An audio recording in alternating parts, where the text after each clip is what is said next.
Some people just know who they are. That's right. The Baltimore Ravens. I feel like David Ojabo. Again, I can see him in a Raven uniform already. Here he comes. This is their guy. This is a guy who maybe was going to be a first-round pick until he got injured and now goes to Baltimore. The Ravens get an edge rusher with the 45th overall pick. May not be ready this year. And again, as a second-rounder, you don't have that fifth-year option. So this may be a guy that if he doesn't play this year, only controlling for 3 years. But, man, there's upside here. What are you hearing with Ojabo and the injury and that kind of thing, Ryan? This is such a Ravens pick, number one. Yes. And he is a fantastic football player.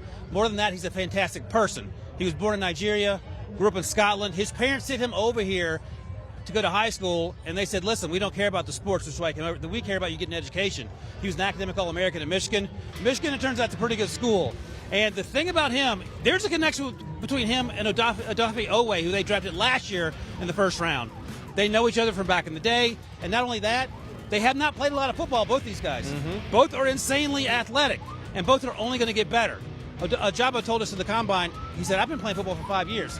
I didn't know what I was doing half the time. Imagine how good I'm going to be when I figure things out. And what better place to go, other than Pittsburgh, than Baltimore to become an edge rusher and dominate. I mean, he's only been playing for 5 years. He probably just realized where his knee and thigh pads go because he's so unfamiliar about the game of football. But, yeah, they have a plan in place because he, like you said, the injury, he potentially might not be ready until towards the end of the season. But I think he's a good enough player for them to be able to wait for him and get the most out of him whenever he's healthy. It seems like Ravens, they're not afraid of these guys. But it seems like everybody on their team had one of these last year coming against, especially at running back. Just kept them through it. And now they're not afraid of that.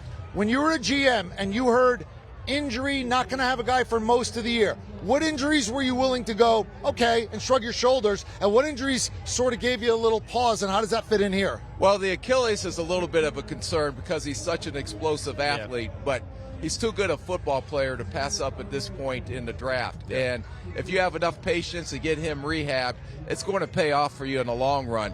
And I thought this kid, when I watched him on tape, he plays from a two-point stance.